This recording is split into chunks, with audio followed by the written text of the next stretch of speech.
Hi guys, I just wanted to do a quick update to follow up on my announcement last night that I was going to do a complete water fast for 5 days. I kind of broke that this evening, so I basically water fasted from dinner to dinner. So dinner last night till dinner tonight. Why did I do that? Well, I didn't sleep very good last night. My hormones are getting the best of me right now because my cycle is going to be starting soon. And the little guy is a little stressful, so it's very difficult to fast, clean fast without any food. I'm not saying it's completely impossible, but it makes it extremely challenging, and I've been super lethargic all day. I've not been hungry until like dinner. I got hungry at dinner, so I honored that. I broke the fast, and I had some nuts, some greens, some fats, and that was pretty much it. The calories that I got in were probably about 12 to 1,300 calories in one meal. And again, when you get that mostly from fat, the volume is down quite a bit. So it's not like I had 12 to 1,300 calories in volume. It was basically pretty much all fat. A little bit of carbohydrates, a little bit of protein from the nuts, the macadamia nuts and pecans. So we're just going to try tomorrow for a complete fast. And we'll take one day at a time, it looks like right now, because the cycle is getting, I haven't started my cycle yet, but definitely with my hormones. They're giving me a little bit of a trouble trying to do this complete water fast for healing for this UTI that I've got going on. The symptoms definitely were pretty strong in the middle of the night. I was up for 3 hours in a lot of pain and discomfort. We have a schedule that we keep every day. I would have loved to be able to stay in bed, and I think if I was able to stay in bed and rest more, I would have not felt the need to have to eat.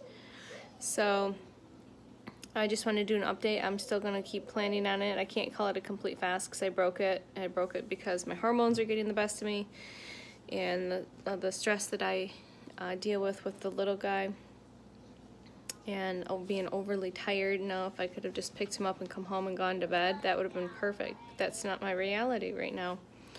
So I have to roll with it. So I had some fat, I had some greens, I had some macadamia nuts and pecans, and I'm just going to plan on water fasting from now until tomorrow. I may just go dinner to dinner again. I may just try and get through till tomorrow. We'll see how this goes. Again, this is a whole new learning process for me and a journey. I definitely know I cannot fast around ovulation or coming into my monthly cycle. I like a full-blown water fast. It's very difficult, especially if I don't have the ability to just rest. I'm driving a lot, which is stressful.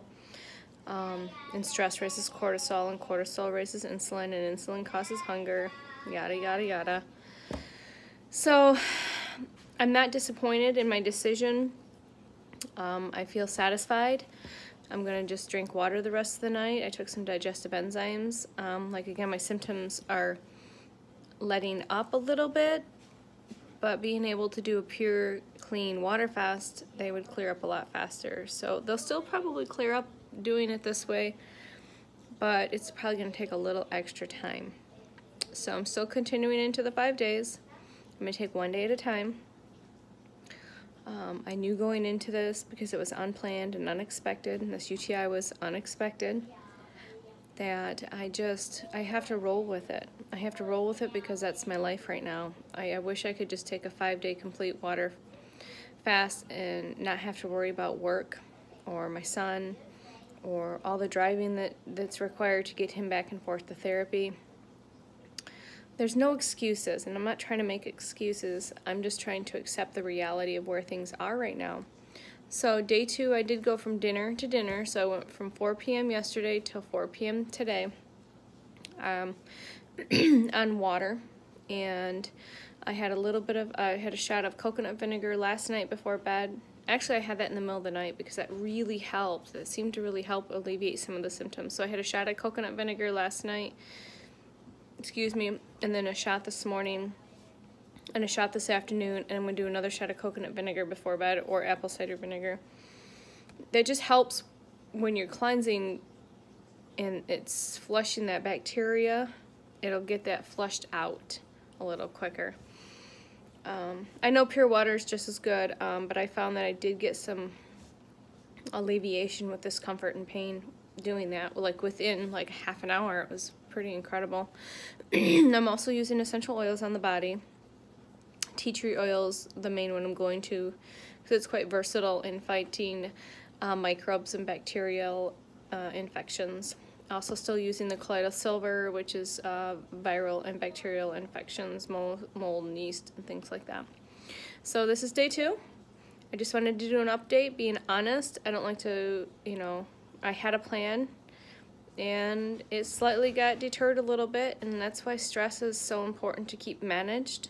Sleep is so important because it can cause us to overeat and make poor decisions. Not that this decision was poor, it's just going to slow the healing process down a little bit. So, day 2, water fast. I did dinner to dinner, which is sometimes known as OMAD, or 1 meal a day, or the warrior diet. Same kind of concept, dinner to dinner fasting. So, I'm starting again. I'm going to say tomorrow the goal is a complete water fast, and we'll take this one day at a time, but the goal is I'd like to get 5 days in total. And if I do end up starting my cycle at some point, it may get easier, because I notice when I do finally start, for some reason my appetite goes like down like that. It's really, really incredible how that works and why it goes up and down.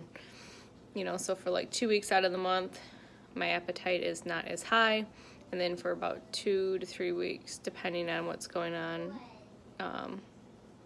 it seems to be a lot lower. So again, just intuitive eating. Sometimes certain foods will trigger cravings and things like that. So anyways, day 2, I ate some food. I'm not disappointed about that. I'm still extremely lethargic. I'm extremely tired. I don't think I will plan on doing a hot bath tonight. I may, depending on my energy, it may help me sleep, or I may just crawl into bed and rest when the little guy goes down to bed. If I could have come home and gone to bed right after I picked him up at 4 o'clock, I would have, and I would not have eaten, and that would have been that, and I could have gone into the next day. So, the baby steps, learning curves, and just honoring my body and trying to heal it naturally. Still eating the right stuff. So anyways, guys, you have a wonderful evening, and I will check in with you tomorrow. Also, I wanted to note my blood glucose this morning was 91, which is still high for me in the morning fasted, which is an indication of poor sleep and or infection, which I know I'm completely aware of both. I tested it mid-afternoon and it was down to 81, just being on water. And I'm going to test it again before bed, because that's what I'm trying to do, is just seeing how things are reacting, and it will probably be anywhere in the 80s or 90s because I had food for dinner. So anyways, you guys have a wonderful evening. I'll see you tomorrow. Peace.